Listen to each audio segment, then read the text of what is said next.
Et si on préfère attendre n'était pas seulement une question de marché, mais une question personnelle.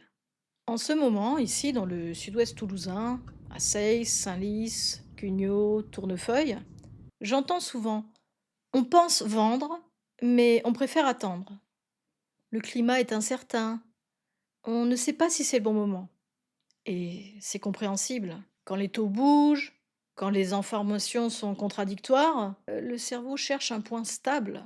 Mais avec le recul du terrain, je constate quelque chose. Les vendeurs n'hésitent pas seulement à cause du climat. L'incertitude extérieure réveille quelque chose à l'intérieur. Vendre dans un climat incertain, c'est un peu comme conduire dans le brouillard.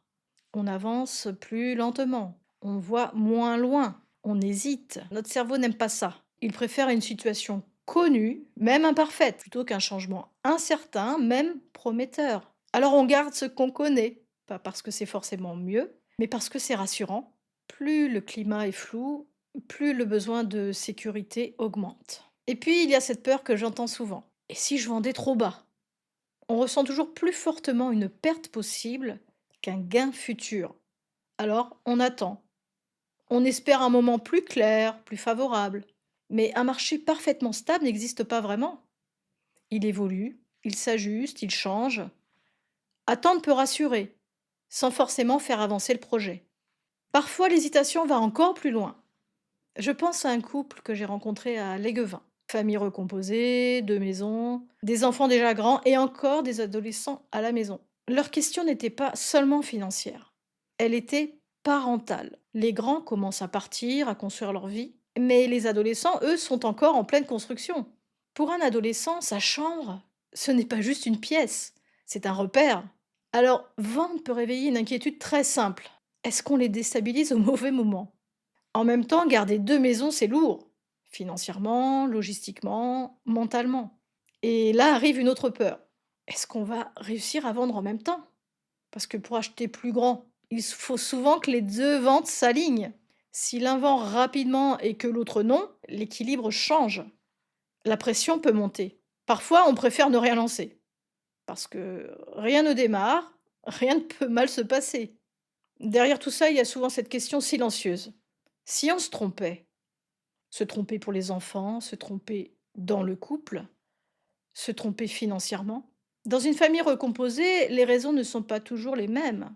L'un peut vouloir simplifier, l'autre peut vouloir préserver. Tant que ces raisons ne sont pas exprimées clairement, le climat incertain devient l'explication officielle. Mais il n'est souvent qu'un révélateur. Il amplifie les peurs, il ne les crée pas. Alors la vraie question n'est peut-être pas seulement: est-ce le bon moment pour vendre? Mais plutôt, qu'est-ce que je protège vraiment en attendant? Est-ce que je protège mes enfants, mon équilibre, ma sécurité financière ou ma peur du changement? Mon rôle ici, dans le sud-ouest toulousain, ce n'est pas de dire qu'il faut vendre, c'est d'apporter une lecture de marché. Regarder les scénarios possibles, clarifier les marges, mettre du concret là où l'émotion prend beaucoup de place. Bikiz est un support technique transparent, 2%, plafonné à 4 800 euros. Pas d'exclusivité, résiliable d'un clic. Mais avant l'outil, il y a la clarté. Le brouillard ne disparaît pas. Mais quand on comprend ce qu'on protège vraiment, il devient traversable. Si cette réflexion vous parle, abonnez-vous. Partagez cette vidéo à quelqu'un qui hésite en ce moment. Si vous voulez faire un point 20 minutes sans pression, le lien est en description. On ne cherchera pas à prévoir le marché, on éclairera votre situation.